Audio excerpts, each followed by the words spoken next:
Okay, so today I'm going to be presenting on the Facebook group and or community that I've chosen, which is called The People Against Modern Farmhouse. So the platform that this group is on is Facebook, which has been around for quite a while now, about over a decade, and has millions of users in different countries. So, like I said, this is a Facebook group, which is a specialized or public or private group with a more segmented audience that can either be joined or requested to join, depending on the criteria of the group. For the topic of modern farmhouse decor, it can be described as more wooden things, a lot of shiplap, things painted gray and white, kind of a barn house look, but more modern, obviously. So yeah, and like it says here, a lot of stainless steel, granite countertops, very beige and plain colors. So what the People Against Modern Farmhouse group is talking about is more their definition of it, which has, as the longer that the decor style has been around, it has developed kind of its own culture and created a lot of really mass-produced products, decorations, the kind of stuff you'd get at TJ Maxx. But also they have kind of ascribed an identity to the people who, I guess you could say, decide to decorate in this style, kind of stereotyping them as white, middle class, usually women, and about millennial age to, I guess, the boomer generation. And the group mocks not the decor only, but the lifestyle, as I said. So I found this group interesting because I was told about it by a friend in real life. And when I heard about it, I was a little bit confused because I personally dislike modern farmhouse style. I'm more of a antique, mid-century modern type of person. But I guess I was a little bit shocked at how much the group was focused on things other than the decoration style itself. And I didn't really feel offended by what the group criteria stated. They were very strict in their group rules, so I had my friend invite me, which is what I'm describing here. So the way that I gained access to the group was I had a friend send me a recording, an invite to the group, and then you have to click that you agree to follow their group rules and also write some answers to long answer questions. So this is, again, a chart of how I gained access to the group and how other people could gain access to the group alternatively, which is to just look it up and then request to join it, and then you have to be approved by the moderators. So these are the group rules. They're very specific and strict, so no hate speech or bigotry. They say they are a shaming group, just to let people know that it's not going to be nice in there. And know where you are is the group rule that I would say is one of the most important, which is talking about their political affiliations to left-leaning politics. And they talk about ACAB a lot, which is obviously about abolishing the police, and not reposting old memes. And there's super strict rules. Like, even if you report a post that you feel is being racist or homophobic, you can get removed for that. And then they're really strict about what kind of posts they approve. So that's another thing.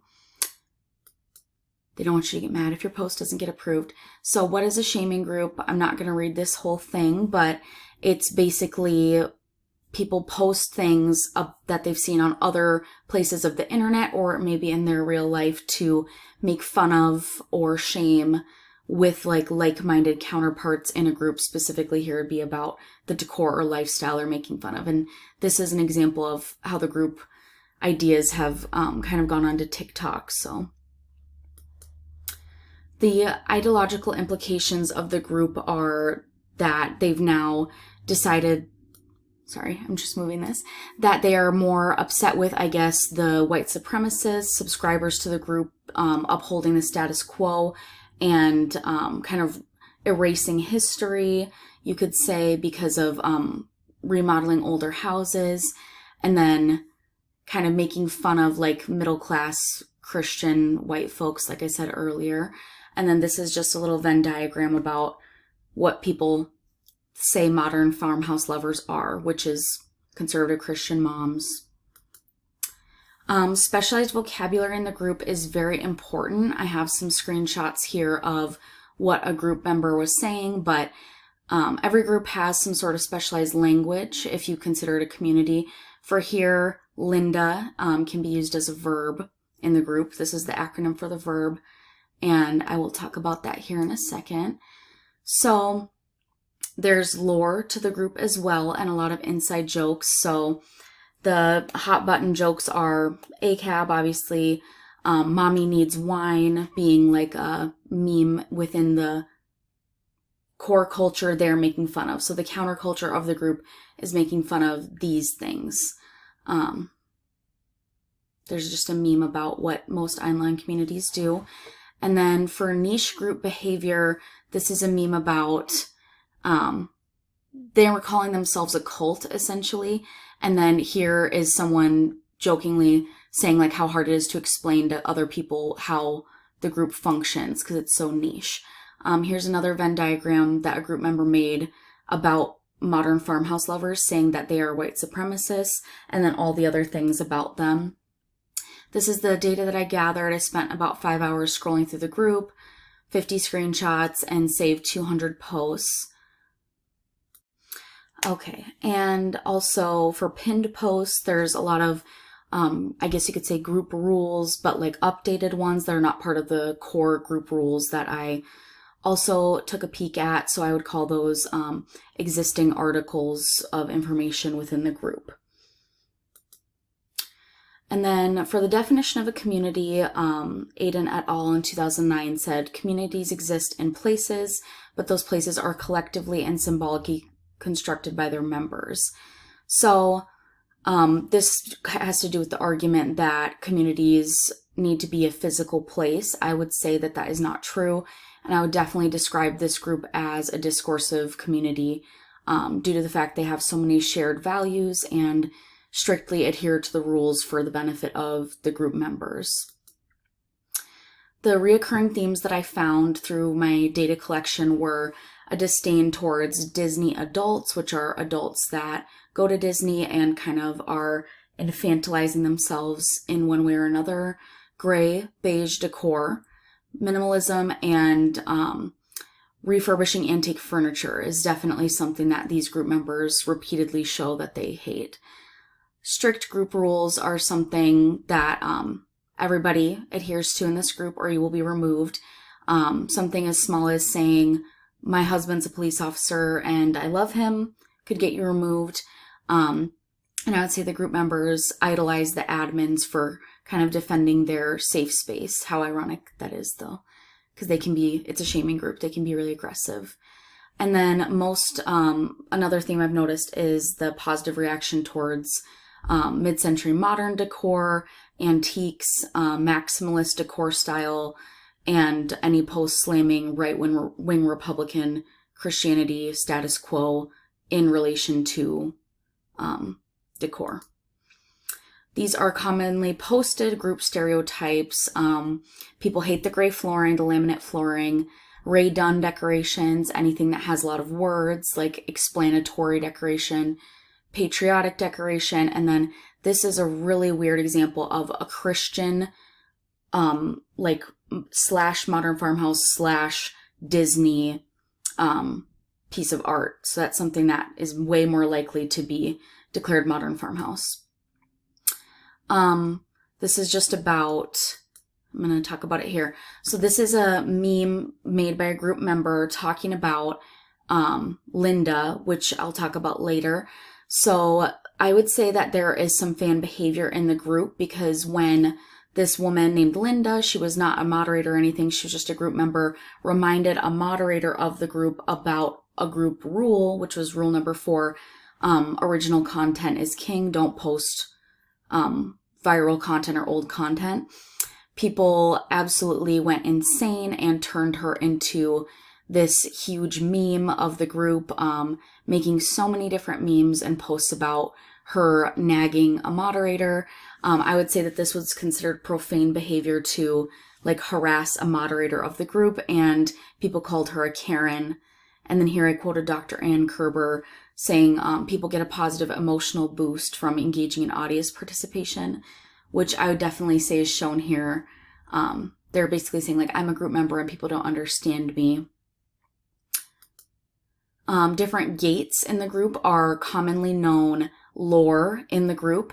Buttergate is just a reference to a lot of people who like the decor, post things about butter or make butter furniture, like I don't know, it's weird. Stumpgate is about how a lot of furniture is made of wood and then put in a modern sense. People hate that in this group. So here's a meme about 2 wooden washers that fell in love on the Titanic. So niche. Lindagate is about the aforementioned Linda user, and Washergate is obviously referring to this disdain for all the like wood painted metal appliances and fridges and stuff like that. So these have been posted about many times to become a gate. I would definitely say that this is a third place for members of the group. Different quotes about what a third place is. Talk about conversations, improved quality in a third place is suggested by its temper. It's less inhibited there, more spirited, eagerly pursued. I would definitely say that. And then Sukip in 2006 said, primarily computer-mediated environments emphasize playful conversation. Definitely true. And here is a group member commenting about how the group could be something vapid, just making fun of the decor and being negative, but they feel that it has its own language, lore, history, community, intelligence, and ability to make someone's day better. So that's very true to a community. Downsides of virtual communities. Here's a quote from Schuler in 1996 that they can be really exclusive, almost excluding, and it's really highly specialized in some groups, which is something you wouldn't see as much like a third place, like a cafe or bar you'd go to in real life. So that could be something negative about online communities that are so specialized like this one. This is just a meme someone made saying, won't somebody please think of the straight, white, middle-class American Christians, which would be the people who do modern farmhouse decorating, I guess. So for future research questions, I would like to focus on, would the members of this group consider it to be about the topic of shaming the decor trend, or a community that shares disdain for a group of people who subscribe to that decor trend? It seems to be the latter, but maybe not everyone understands it. I have 3 questions here. I'll just pick the last one. So did this group start as a place for people to share their common political ideologies and disdain for people who maintain the status quo, or did this occur over time? And here are my references. Thank you.